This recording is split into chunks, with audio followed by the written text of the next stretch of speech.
నమస్కారం. ప్రేక్షకులందరికీ కనుమ శుభాకాంక్షలు. 3 రోజుల పండుగగా జరుపుకునే సంక్రాంతిలో ఆఖరి రోజు కనుమ. కనుమ అంటే పశువులకు సంబంధించినటువంటి పండుగ.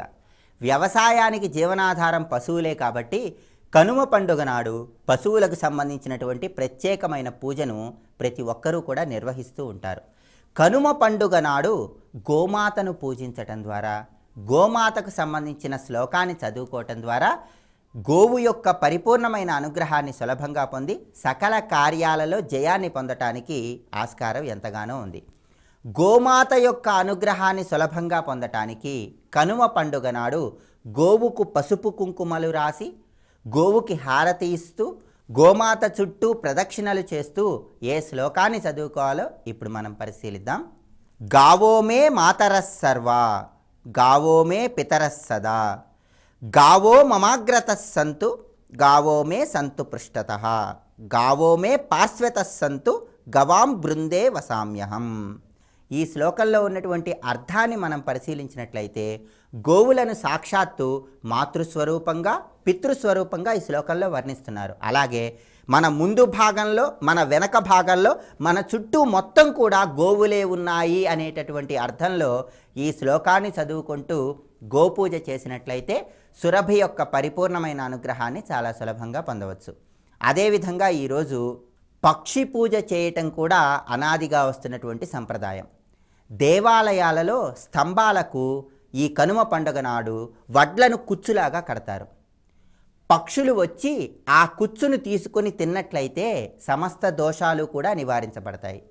అదేవిధంగా ఈరోజు స్త్రీలు చక్కగా అలంకరించుకొని బహిరంగ ప్రదేశాలకు వెళ్ళి పక్షులకి ఆహారాన్ని వేస్తూ ఉంటారు. పక్షులు గింజలు ఎంత ఎక్కువ తింటే అంతగా భగవంతుడి యొక్క అనుగ్రహం కలుగుతుందని సంప్రదాయంలో మనకు చెప్పడం జరిగింది. అలాగే ఈ కనుమ పండుగ నాడు పొరి చల్లటానికి కూడా విశేషమైన ప్రాధాన్యత ఉంది. పొరి చల్లటము అంటే కనుమ పండగ నాడు వ్యవసాయదారులందరూ కూడా పంటలు బాగా పండటానికి, అష్టైశ్వర్యాలు సిద్ధింపజేసుకోవటానికి గృహంలో పొంగలిని తయారు చేయాలి. ఆవు పాలతో పొంగలిని తయారు చేసిన తర్వాత ఆ పొంగలిని కుటుంబ సభ్యులందరూ కూడా స్వీకరించి చివరగా మిగిలిపోయినటువంటి పొంగలిలో కొద్దిగా పాలను కలిపి దాన్ని పంట పొలాల్లో మొత్తం కూడా చల్లాలి. దీనినే పొరి చల్లటము అనే పేరుతో పిలుస్తారు. ఇలా చేసినట్లయితే భూమాత యొక్క అనుగ్రహం ద్వారా పంటలు బాగా పండి సకాలంలో పంట చేతికొచ్చి ఆనందకరమైన జీవితాన్ని గడపవచ్చు. అదేవిధంగా కనుమ పండుగ నాడు దుర్గాదేవి ప్రతిరూపాలైనటువంటి పోలేరమ్మ, నాంచారమ్మ, పెద్దమ్మ, పోచమ్మ ఇటువంటి దేవతలను అర్చన చేయటం ద్వారా కూడా ఆ దేవతల యొక్క అనుగ్రహాన్ని సులభంగా పొందవచ్చని శాస్త్రాలలో వర్ణించడం జరిగింది. ఏది ఏమైనప్పటికీ వ్యవసాయదారులకు జీవనాధారం పశువులే కాబట్టి కనుమ పండుగ నాడు పశువులను పూజించటం ద్వారా, పక్షులకు ఆహారం వేయటం ద్వారా, పొరి చల్లటం ద్వారా పంటలు బాగా పండి చాలా చక్కగా జీవితంలో ఉన్నత స్థితిని సాధించవచ్చు. కనుమ పండుగ నాడు గోమాత యొక్క అనుగ్రహాన్ని సులభంగా పొందటానికి గోపూజ చేస్తూ మంత్రశాస్త్ర పరంగా ఏ శ్లోకాన్ని చదువుకోవాలో ఇంకొకసారి చూద్దామా మరి.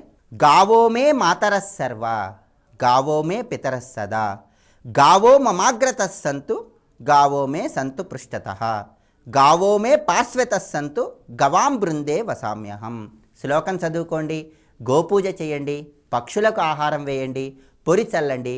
కనుమ పండుగ నాడు శాస్త్రములో చెప్పబడిన విధి విధానాలన్నీ అనుసరించి సుఖ సంపదలతో భోగభాగ్యాలతో విరాజిల్లండి. ఇప్పుడు శుభదినం అనే అంశంలో ఈనాటి విశేషం ఏమిటో, ఈనాడు ముఖ్యంగా ఆచరించవలసిన విధి విధానాలు ఏంటో పరిశీలిద్దాం.